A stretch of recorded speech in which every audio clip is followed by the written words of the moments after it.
Hi, my name is Brittany Jones. I'm a 32-year-old technical recruiter based in the Bay Area, and I'm here representing Color Coded, which is a group that is dedicated to supporting people of color within engineering. I want to talk about a core value that resonates deeply with me: playing well with others.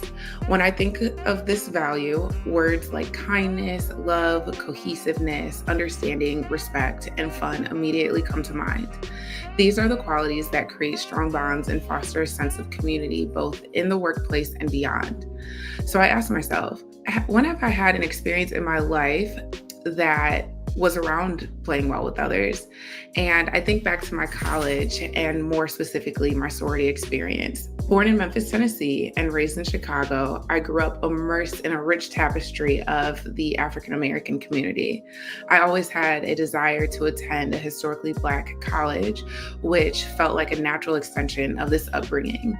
I went to a HBCU in Virginia, but unfortunately, this particular university was not the right fit for me at the time, and I transferred to another university. I went to Indiana University, a predominantly white institution. I want you to imagine what it was like for me. I was a teenager, still in search of my own identity, but one thing I knew was that I was a proud Black woman that recently attended an HBCU that was extremely rich in culture and exemplified the diversity within the Black community, which many people don't have the privilege of experiencing. So transferring into a PWI, a predominantly white institution, I felt a deep desire to find community and connection with people that would understand me. For those of you that have attended a North American university, one way to have community is through joining a fraternity, which is for men, and a sorority, which is for women. It was there that I sought connection and belonging through joining a sorority. I grew up being conditioned from childhood to join a sorority that was not a fit for me, and in the similar mindset of how your family may support a particular sports team.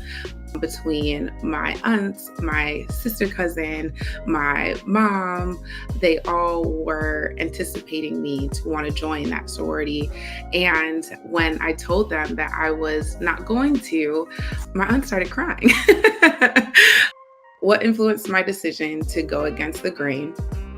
I joined a pageant called Miss Black and Gold. I always remember a woman who was another fellow pageant contestant named Nia. She was warm, incredibly inviting, but also her presence had a command.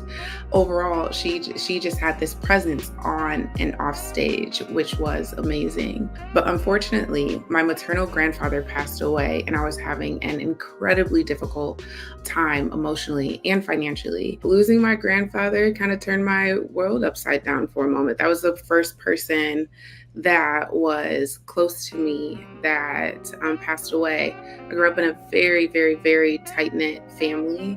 Losing him was like losing a piece of me, a piece of my history, and a piece of the patriarch of our family. And Nia was the light that I needed. She was the support and community I needed as well. She mentored me and even offered to purchase the dress I needed for the competition. Nia is a member of Delta Sigma Theta Sorority Incorporated, and what an ambassador she was for Delta Sigma Theta. The way Nia inspired me, the way she showed me sisterhood and kindness, completely changed my mind on the women that I wanted to be around and the type of sorority that I wanted to join. And so Nia inspired me by humanity and kindness and completely exemplified what sisterhood looked like and meant to me. I was eventually afforded the opportunity to join. And that's where I found sisterhood that embodied values of community, support, service, activism, and empowerment. This experience, rooted in the traditions of the Divine Nine, a coalition of historically Black Greek letter organizations, profoundly shaped my outlook on friendship, resilience, and the importance of community. Bringing this narrative back to Yelp, I see parallels between my sorority experience and the importance of community and support within our organization. At Yelp, we are fortunate to have a diverse community of colleagues who enrich our experience and perspectives. Yet, I've noticed that individuals from minority groups often struggle with imposter syndrome and hesitate to take up space. Just as my sorority sisters provided an unwavering support during my time of need, Yerks have the power to uplift and empower individuals to reach their full potential. By fostering a culture of support and belonging, we can ensure that everyone feels valued and respected in our community. I think back to Nia, this confident, beautiful Black woman with gravitas.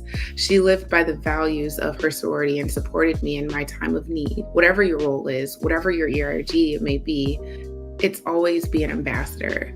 My time of need was when my maternal grandfather passed away, and now, full circle, my maternal grandmother recently passed away, and my team has showed up for me in very similar ways. Despite of having only a middle school education, my grandmother instilled in her descendants a deep appreciation for education and community. I want to extend an invitation to everyone at Yelp and to continue to be a community ambassador for yourself, for your teammates, and for everyone here and all the people that may join. I know that my grandparents would be proud of me as the ambassador that I'm representing as an educated African-American woman. From the famous poet Maya Angelou, I am my ancestors' wildest dreams. And I hope every day that I'm making my grandparents proud, my parents proud, and my family. I want nothing more for my son to continue to blow my mind about the places he can go in this lifetime.